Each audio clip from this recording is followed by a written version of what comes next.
Thank you very much, Mr. President, for coming to a crime in Washington. So, meeting with President of the United States.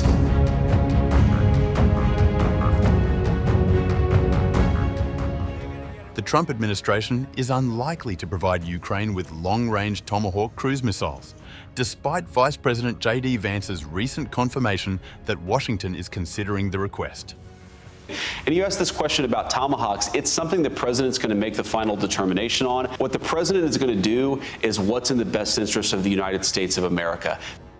Reuters reported that current US inventories are committed to the Navy and other military uses, making the transfer not viable, according to unnamed officials. The Tomahawk missiles, with their 2,500-kilometer range, would enable Ukraine to strike deep into Russian territory, including Moscow.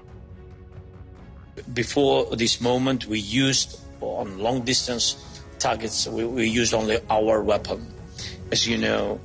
And after my meeting with President of the United States, yes, we will maybe have something more. Instead of Tomahawks, US officials suggest shorter-range systems could be supplied to Ukraine, or Washington may allow European allies to purchase other long-range weapons for transfer to Kyiv. President Zelensky pressed Trump on the Tomahawk request during their closed-door meeting at the UN General Assembly on September 23rd. The US has begun providing Ukraine with intelligence on Russian energy infrastructure targets deep inside Russia, marking a shift in Trump's support for long-range strikes.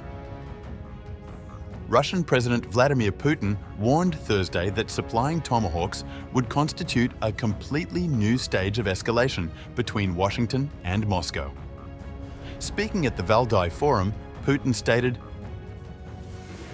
"Using Tomahawks without direct involvement of the US officers is impossible, which means a brand new stage of escalation even in the relations between Russia and the US."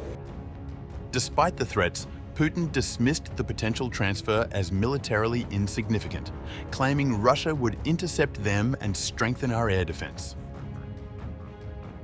The US government shutdown has stalled critical weapons negotiations between Ukraine and Washington, threatening to delay arms deliveries to the battlefield. Ukrainian sources told The Telegraph that meetings between Ukrainian officials and Pentagon, State Department, and White House counterparts have been frozen. A Ukrainian delegation that arrived September 30th for talks on joint drone production and a potential $90 billion weapons purchase now faces uncertainty about continuing discussions. The Tomahawk debate reflects Trump's evolving Ukraine policy. He recently called Russia a paper tiger and suggested Ukraine could regain all of Ukraine in its original form.